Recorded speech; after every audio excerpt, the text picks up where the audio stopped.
মামলা দিছি মুসি মহোদয় অনেক আমাদেরকে সহযোগিতা করে একজন আসামিকে গ্রেপ্তার করেছে। আমরা ওনার প্রতি কৃতজ্ঞতা জানাই। আমরা একটি আবেদন, আমরা শিশু হত্যা করে ফেলেছে, আমরা শিশু হত্যার বিচার চাই এবং প্রধানমন্ত্রীর কাছে আমাদের আবেদন, উনি যেমন আমাদের এই শিশু হত্যা পাওয়া যায়, নাহলে ঘরে ঘরে বাড়ি বাড়ি শিশুকে হত্যা করে ফেলে দেব।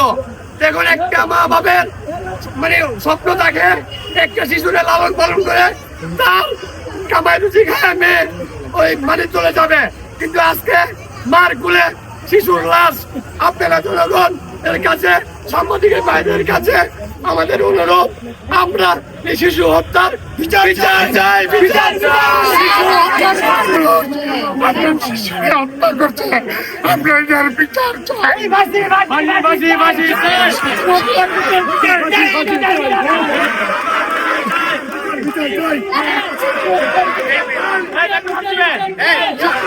বিচারের আওতায় নিয়ে আসে। আমার ভাই কোনো অন্যায় করে নাই, আমার ভাই কোনো অপরাধ করে নাই, আমার ভাই কোনো মারা হচ্ছে।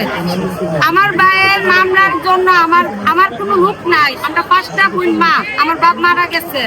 আমাদের পক্ষ নিয়ে আমাদের চাচুর ভাইতে আমাদের সাথে আছে ঠিক ওদেরকে উল্টে আরো মামলা দেওয়া হয়েছে, হয়রানি করা হইতেছে। কিন্তু আমাদের যে মামলাটা এটা নিয়ে কোনো ইয়া করতেছে না, পদতা সঠিক বিচার চাই।